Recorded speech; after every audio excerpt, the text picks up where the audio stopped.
Solicitor's firm has been ordered to pay £17,000 in compensation after they fired an employee with cancer. Ilona worked for Rodman Pearce Solicitors as an assistant solicitor and was sacked following taking leave for her cancer treatment. Now, Ilona did have a clause in her contract that stated that if she'd been absent for 26 weeks that she could be dismissed. But the solicitors failed to take into account that she had been off for cancer, which is protected as a disability under the Equality Act. The solicitors defended the claim by saying that she had told them that she was fully cured and fully recovered from her medical condition of cancer. The only actual evidence of that is that Ilona and her manager bumped into one another in a shopping centre while she had just finished her treatment, and that is what he reported, but there's no evidence of that either way, so we don't know. The firm were going through some trouble, and Ilona was working in a department that wasn't even actually bringing in enough money to support one person, the tribunal found. But Ilona wasn't aware of this, as all of that kind of unfurled as she was having her treatment for cancer. Ilona's treatment happened quite quickly, so she got admitted into hospital, surgery, and then went on to go have the supporting treatment for her cancer. When Ilona got home, she'd been living with family and friends, but she went home one day and found a cheque for £75 from the solicitors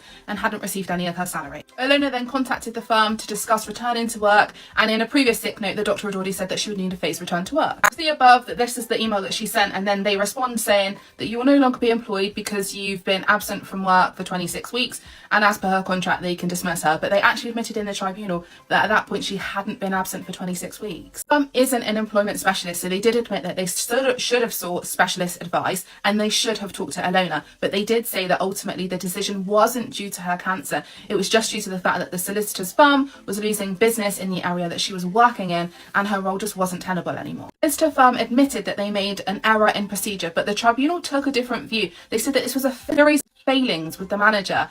They didn't send the documents, they didn't talk to Ilona, and that these failures were more than procedural but substantive. Where there are serious procedural failings, it renders the dismissal substantively unfair. Her dismissal was substantively unfair. And here is the breakdown of everything that Ilona will get. In total, it is just over £17,000. It's a lesson to all of you managers: if you don't follow the process, you could be costing your company a lot of money.